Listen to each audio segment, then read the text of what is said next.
السلام علیکم، میرا نام ڈاکٹر طفیل ہے، چائلڈ اسپیشلسٹ انمول ہاسپٹل فیصل آباد، فروق ہاسپٹل فیصل آباد میں کام کر رہا ہوں میں۔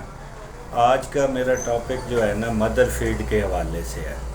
موسٹلی جو نیو بارنز ہوتے ہیں ہم لوگ ڈاکٹرز لوگ ایڈوائز کرتے ہیں کہ مدر فیڈ پہ رکھیں، تو لیکن جو مائیں بہنیں ہیں یا دادیاں نانی ہیں وہ ان کو گائے پہ یا دوسرے دودھ پہ لگا دیتی ہیں۔ تو میں تھوڑا سا بتانا چاہ رہا تھا کہ جو ماں کا دودھ ہوتا ہے وہ بیسیکلی بچے کے لیے پرفیکٹ بنایا گیا ہے اللہ کی طرف سے۔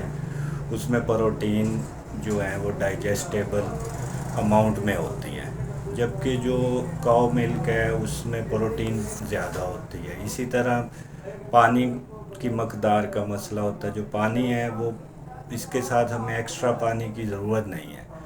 جو کاؤ ملک ہے اس میں پھر ایکسٹرا ہمیں پانی بھی چاہیے، تو ان چیزوں کو دیکھنا چاہیے۔ اس کے ساتھ جو ہے کاؤ ملک کے ساتھ بیش بہا بیماریاں ہوتی ہیں، آئرن ڈیفیشنسی انیمیا ہو سکتا ہے، کاؤ ملک پروٹین الرجی ہو سکتی ہے۔